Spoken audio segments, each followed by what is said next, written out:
এই মুহূর্তে আন্তর্জাতিক অপরাধ ট্রাইব্যুনালে আছেন সহকর্মী আফজাল হোসেন। সরাসরি যাচ্ছে তার কাছে।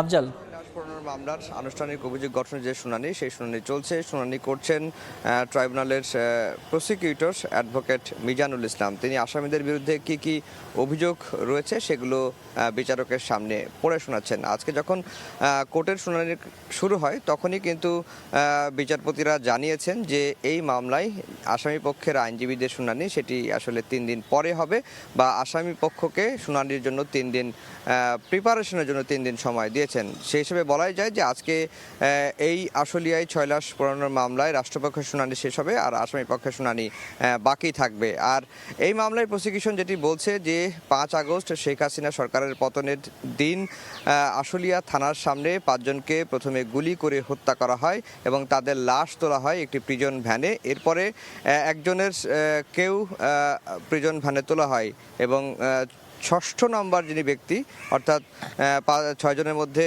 6ষ্ঠ নাম্বার যিনি ব্যক্তি, তিনি আসলে সেই সময়ও জীবিত ছিলেন, তার হাত পা নাড়ছিলেন, তাকে চিকিৎসা না দিয়ে বা চিকিৎসার ব্যবস্থা না করে তাদের গায়েও, অর্থাৎ মোট 6 জনের গায়ে বাইক থেকে পেট্রোল এনে তাদের উপরে ঢেলে তাদেরকে পুড়িয়ে ফেলে হত্যা করা হয়। এবং এই ঘটনায় ভিডিও ফুটেজ দেখে তারা এই আসামি 16 জনকে শনাক্ত করেছেন। 16 জনের মধ্যে 8 জন কারাগারে আছেন, তাদেরকে আজকে আদালতে ট্রাইব্যুনালে হাজির করা হয়েছে। আর 8 জন পলাতক রয়েছেন। যারা পলাতক রয়েছেন তাদের পক্ষে 2 জন স্টেট ডিফেন্স নিয়োগ করেছেন। আর অন্যদিকে রামপুরার যে ঘটনা, রামপুরার ঘটনায় একজনকে আপনারা দেখেছেন যে ভিডিও ফুটেজে যেটি ভাইরাল হয়েছিল, যে একজন ব্যক্তি কান্ডিসে আশ্রয় নিয়েছিলেন, কিন্তু তাকে লক্ষ্য করে 2 জন পুলিশ সদস্য গুলি করেছে।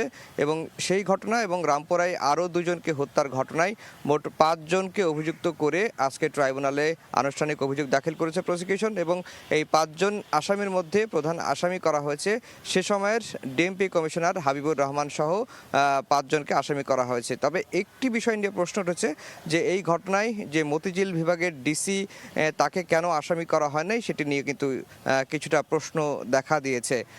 এই ছিল আন্তর্জাতিক অপরাধ ট্রাইব্যুনালে আমার কাছে সবশেষ খবর।